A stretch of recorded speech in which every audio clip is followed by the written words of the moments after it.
Hi, thank you very much. So, it's a real pleasure to be here. A little bit about Sonic Apothecary. Think of it as your own personal musical pharmacy. At the core, it's essentially a group of beautiful minds and a collective of leaders in their field, whether it be architecture or design, electronic musicians, different genres and industries, coming together to share a mutual passion of how music can help heal and using music as a vital therapeutic tool. I'd love to invite Dr. Tam up onto the stage now.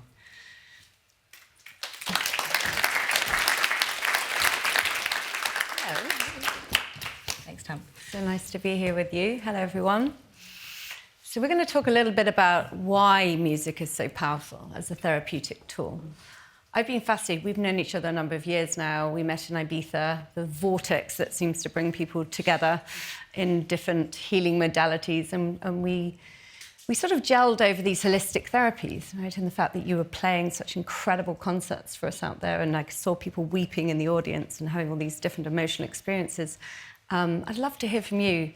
Tell us about, you've told us a little bit about why you created Sonic Apothecary, but give us the mood behind the mission. Yeah, it's really interesting because I think that for a lot of us who will have experienced this during the pandemic is where it really started. And a lot of our friends were suffering from isolation and loneliness and anxiety, depression, and a lot of them were very ill. And so I started sending them pieces of music to help them like in their environments. And it was really interesting having these responses from architects who are no longer able to go into their huge architectural studios and just having this saying, I feel really calm in my studio. I feel like it's really stimulating creativity and focus today. I had a teething goddaughter who, her mother was saying to me, look at track 3 of this album, look at what it does to her when she's like standing in a cot. And then a friend of mine whose father was suffering from Parkinson's, she said, this takes about 7 minutes, but look what this track does when I play it to him. So all these incredible responses I was getting, and I think through that, I became obsessed and fascinated by what it was in the sound and in the frequencies that were helping these people during this time. And so for me, it's very important, the research and the science behind it. And so I started working with scientists, neuroscientists, people in the medical sector to kind of understand and learn what it was that can actually, how do we actually isolate something that can help someone with that anxiety, how we can help them get a better night's sleep. And so I created an album called Sonic Apothecary, and that really was the birth of where it started. And we worked with the neuroscientists to analyze all the different tracks. And so they'd say, this is really great for anxiety. This is a great wind-down routine. This would be great for, X, Y, Z. And through that, when I was looking at some of the graphs, I said, well, this looks pretty bad. It says 17% melancholia. And That's an old word, isn't it? Hands up who knows what melancholia is. Heard of that? Sounds like something from Shakespeare, doesn't it? Okay, go on. And so I thought, well, and I said to them, I said, guys, should I tweak this? Because it sounds, there was peacefulness, there was joy. And I said, 17% sounds like a lot. And they explained to me why. It was like no more, no less. I was also composing the pieces in a kind of flow state. And they were explaining to me why actually no more, no less could actually help you with your wind-down routine and help you get a better night's sleep. But Tam, maybe you can elaborate on the science behind that.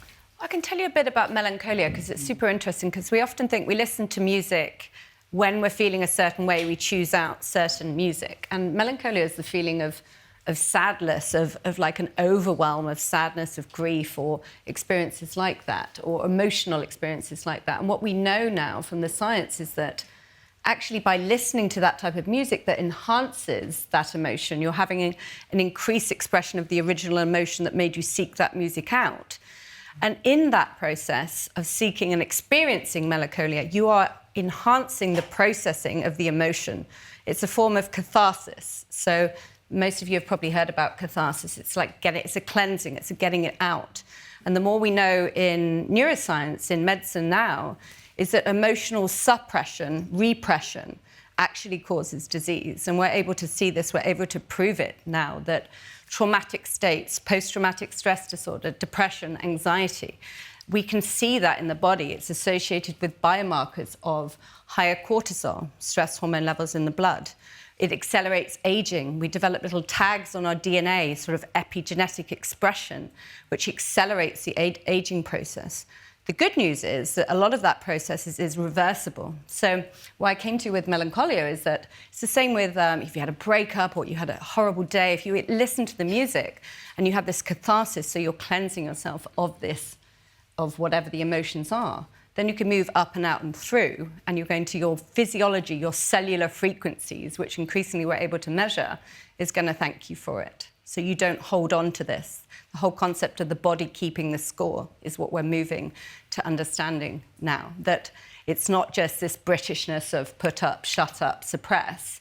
It's express, it's feel. And I love what you're doing, and we saw this recently at one of your concerts. You're encouraging people to feel, not to just go, oh, that was nice. You know, the actual frequencies and the way you play and the emotion that you give and the different sounds that you blend are encouraging us to feel, and we feel to heal. Thanks, Tam.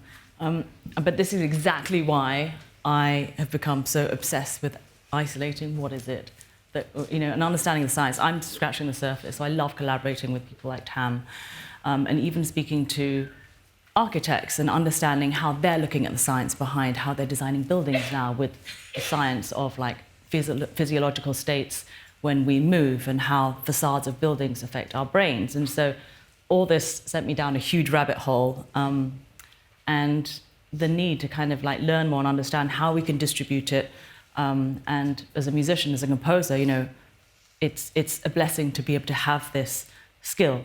And I think that once I recognized that there was a healing aspect of it, how do we isolate it and then apply it to a wider context? And so it's been really rewarding to actually speak to people in the medical sector, rehabilitation centers, hospitals, kids with PTSD, kids with autism, and understand, and also the Dementia Society, and how different kinds of music can apply to different mental states. And that we can measure it. Yes. We can put EEG monitors which measure brain waves, and we can see that when you listen to different types of music, certain brain waves in certain areas of the brain. I know Imran talked a bit about the limbic brain, which is your emotional brain. It's an older part of your brain. So again, lighting that up helps you express, feel emotions, which have tangible effects on our physiology. I go back to cortisol. Again, we're all full of cortisol these days because we're on our phones, our devices, the blue light, all triggers cortisol. And I think what you're doing here is we're able, in fMRI scans, so we put people in scanners, functional MRI scanners, you can see different brain areas light up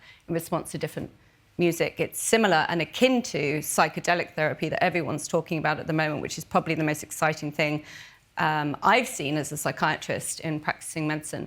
And the psychedelic therapy is augmented by music. It's completely changed the whole experience. So I love that we're able to prove that now. And I love for you to tell us a little bit about these immersive soundscapes that you're going into, and how potentially as Sonic Apothecary as a business is looking to move into creating experiences in busy places like shopping malls, airports, these healing sanctuaries that we can check into, sort of plug ourselves into the mains and boost our energy levels up or regenerate, but have tangible effects on how we experience life. Yeah, no, it's really great how we're able to do that, because if you think about it, we apply, of course, or music is so subjective. What I might listen to might make Dr. Tam totally traumatic, and so it's really important to kind of go through all these testing and clinical trials and understand what works in different environments. And we kind of know like something in the rehabilitation center or a kid's hospital is going to be very different to